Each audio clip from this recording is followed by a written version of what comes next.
మెరిసే తెల్లని చర్మం కోసం Japanese glutathione fruits flowers extract తో చేసిన ప్రిస్మాస్ గ్లూటా రోసా సోప్. నమస్తే రమ్మగారు. నమస్తే జయ. రమ్మగారు, మనకి ఆంజనేయ స్వామి అనగానే సింధూరం గుర్తొస్తుంది.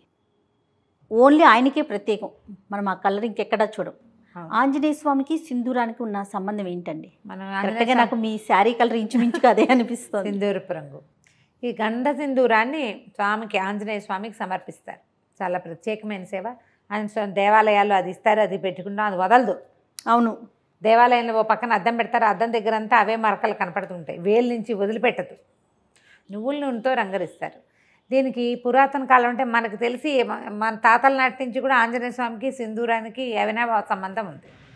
ముందు కాలంలో ఏం చేసేవారో తెలియజేయ. అసలు ద్వాపర యుగంలో ఆంజనేయ స్వామికి ఏదైనా పూజ చేశారు అనే పాయింట్లు కూడా మనం వినాం. మహాభారతమే కదా మనకి ద్వాపర యుగంలో ప్రమాణం.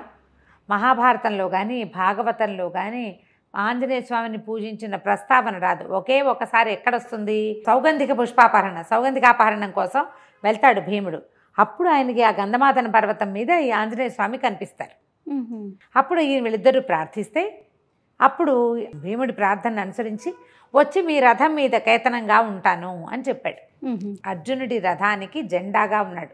జెండాపై కపిరాజు పద్యాలే ఉన్నాయి. అవును, ఆ కపిరాజు యుద్ధంలోనే కాకుండా వీళ్ళు విరాట పర్వంలో అర్జునుడు ఆ బృహన్నల వేషం నుంచి అర్జునుడి రూపంలోకి వస్తాడు కదా, అప్పుడు వచ్చి బృహత్ కపి వచ్చి కూర్చున్నాడు రథం మీద అని చెప్తారు మహాభారతం.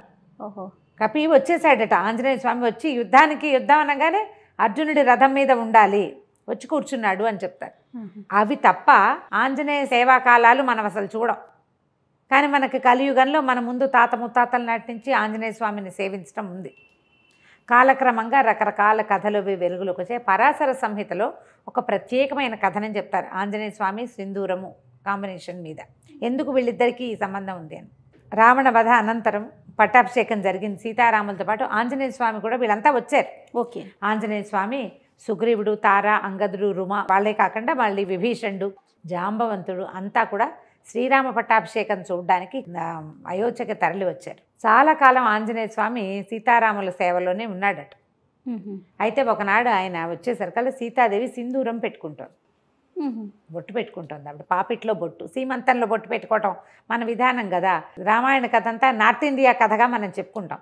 వాళ్ళకి పాపిట సింధూరం చాలా ముఖ్యం ఆ ప్రాంతం వారికి. బొట్టు పెట్టుకుంటుంటే ఈయన అడిగాడు, అమ్మా ఈ సింధూరం ఎందుకు పెట్టుకుంటున్నావు నువ్వు అని అడిగితే సీతాదేవి చెప్పిందట, రాముడు అత్యంత ప్రీతిపాత్రుడుగా ఉంటాడు. బొట్టే రాముని యొక్క ప్రీతి, ఆయనకి ఇష్టం. రాముడు ఎక్కువ కాలం చల్లగా ఉండటానికి ఈ బొట్టు పెట్టుకుంటేనే ఆయనకి మంచిది. రాముని ప్రేమ, దానికి కారణం ఈ బొట్టు అని చెప్పింది.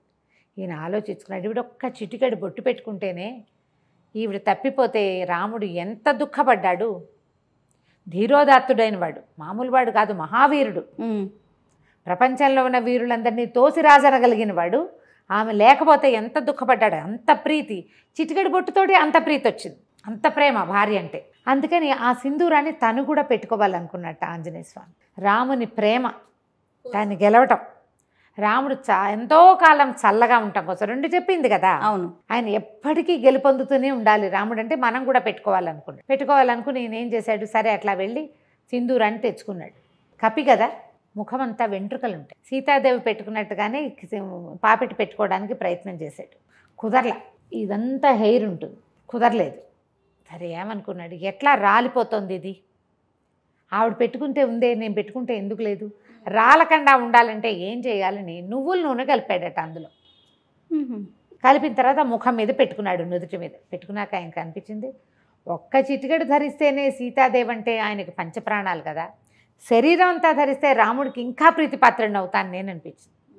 మొత్తం సింధూరాన్ని ఒళ్ళంతా అలదుకున్నాడట. ఆ స్వరూపంతో రాముడికి కనపడడానికి సభాస్థలికి వెళ్ళేసరికల్లా అందరూ నవ్వారు చూస్తే. వాళ్ళంతా సభలో ఎంతమంది ఉన్నారు, అయోధ్యాపురవాసులంతా ఉంటారు, ఇంకా సామంతులు వాళ్ళు వీళ్ళు చాలామంది ఉన్నారు. ఈయన సంబంధించిన వాళ్ళు కూడా, ఆంజనేయుడికి సంబంధించిన జనం కూడా చాలామంది ఉన్నారు. ఏమిటి వేషం హనుమ అని రాముల వారు అడిగితే అప్పుడు ఏం చెప్పాడంటే, చిటికేడు సింధూరం సీతాదేవి ధరిస్తేనే ఆమె నీకు అత్యంత ప్రీతిపాత్రాలైంది కదా, అందుకని నీ ప్రీతిని పొందడానికి నేను సింధూరం పట్టించుకున్నాను స్వామి అని చెప్పాడు. ఆ మాటకి చాలా సంతోషించాడట శ్రీరాముడు. ఎవరైతే ఆంజనేయుడికి సింధూరం పెడతాడో వాడు నాకు అత్యంత ప్రీతిపాత్రుడు. ఏ ఇంట్లో ఆంజనేయుడికి సింధూరాన్ని ఇస్తారో వాళ్ళ ఇంట్లో నేను ఉంటాను. రాముడు మనతోటి ఉంటే ఏమిటి తక్కువేమి మనకు, రాముడు ఒక్కడుండు వరకు అన్నారు త్యాగరాజు. ఆయన ఉంటే ఏమీ తక్కువ లేదు, అన్నీ ఉన్నట్టే, సర్వం ఉన్నట్టే. భగవంతుడు మనతోటి ఉండటం. దాంతో అప్పటి నుంచి ఆంజనేయ స్వామికి సింధూరం ఇవ్వటం ఒక పద్ధతిగా మారింది. ఆయనకి సింధూరం ఎక్కించడం అనేది ఒక సేవ ఉంటుంది. మంగళవారాలు కొన్ని దేవాలయాల్లో స్వామికి సింధూరం మొత్తం పట్టిస్తారు. ఏవైనా ఆర్థిక సమస్యల్లో ఉన్నవాళ్ళు, ఒక తెలియని కారణాలతోటి ఇబ్బంది పడతారు. అంతా వ్యాపారం నడుస్తుంటుంది, ఏవో ఇబ్బందులు వస్తాయి, పిల్లలు పెళ్ళిళ్ళు కుదురుతాయి, ఏవో ప్రాబ్లమ్స్ వస్తాయి, అన్నీ బాగానే ఉంటుంది, ఏమిటో ఇబ్బంది, తెలియని కారణాలు ఉంటాయి వాటికి. అవి తీరటానికి సింధూరం ఎక్కించాలంటారు. అవి ఎక్కించడానికి ఏం చేస్తారంటే ఒట్టిగా పొడి సింధూరం కాకుండా దాంట్లో నువ్వుల నూనె కలుపుతారు. నూనె కలిపిన సింధూరం ఇంకా వదిలిపెట్టదు, అందుకే అది జిగురు. అవునవును, జిగురుగా ఉంటుంది కదా. అయితే ఈ గంధ సింధూరము, ఆ సింధూరపు దాన్ని తయారు చేసే రాళ్ల వల్ల ఈ నువ్వుల నూనె కలిపితే కొన్ని చోట్ల మోకాళ్ళ నొప్పులకి వాటికి వైద్యంగా కూడా నార్త్లో వాడతారట. దాన్ని ఎక్కువ కాలం వృద్ధాప్యం రాకుండా ఉంటుంది సింధూరం అలదుకుంటే అని చెప్తారు. కానీ శరీరం అంతా సింధూరం పట్టించుకొని మనం ఎక్కడ ఉంటాం, ఉండలేకపోతాం కదా. కనీసం సంవత్సరానికి ఒకసారైనా ఆంజనేయ స్వామికి ఈ సేవ జరిపిన వాళ్ళు అకాల మృత్యువు దరిచేరదు వాళ్ళని. ఏడాదికి ఒక్కసారి మనమే స్వయంగా అలంకరించగలిగితే మంచిది. లేదా దేవాలయాల్లో ఈ సింధూరం ఎక్కించే సేవ కనుక చేయిస్తే ఇక మృత్యువు రాదని చెప్పం మనం. అకాల మృత్యు 50కి 30కి 40కి ఇంకా బాధ్యతలు ఉండగా అమ్మా నాన్న బతికుండగానే పిల్లలు మరణించడం, 90 ఏళ్ళ అమ్మా నాన్నలు ఉంటే 70 కూడా రాని కుమారులు మరణించడం, 60లో కుమారులు 90లో అమ్మా నాన్న, పెద్దవాళ్ళిద్దరు ముదిబగ్గులు వాళ్ళు బతికి జీవించే ఉంటారు పాపం. ఈ 60 ఏళ్ళు వచ్చిన వాళ్ళు యంగ్గా యాక్టివ్గా ఉన్న వాళ్ళు చిటుక్కుని వెళ్ళిపోతారు. ఈ కష్టం రాకుండా ఆంజనేయుడికి సింధూర సేవ అంత మంచిది. వీళ్ళతోటి రాముడు ఉంటాడు. మామూలుగా మనం ఏం చెప్తాం, సహస్రనామాలకు తుల్యమైంది రామనామం. అదే కదా, శ్రీరామ రామ రామేతి రమే రామే మనోరమే సహస్రనామ తత్తుల్యం రామనామ వరానని. ఒక్క రాముడు అనే నామమే 1000 నామాలకి సరిపోతుంది. ఇంతకీ ఈ 1000 నామాలు ఏమిటి? 1000 రామనామాలు కాదు, 1000 వేరువేరు నామాలు. విష్ణువు యొక్క అనంత శక్తిమయాలైన 1000 పేర్లకి ఒక్క రాముడు అనే పేరు కరెక్ట్ మ్యాచింగ్, దానికి తుల్యమైనది. అలాంటి రాముడు మన పక్కన ఉంటాడు. అందుకని ఆంజనేయ స్వామికి ఈ సింధూరం ఎక్కించడం ఒక పద్ధతిగా మారింది. మనం ఇటీవల కాలం మనకు దగ్గరలో కూడా ఆంజనేయ స్వామికి ఏముంది, ఆయన ప్రతి వీధికి సందుకి దేవాలయాలు ఉంటాయి. అవును, ఫలానా చోటే సింధూరం ఎక్కించాలి అని పెట్టుకోకుండా ఎక్కడ కుదిరితే అక్కడ తమలపాకులతో సేవ చేయించడం.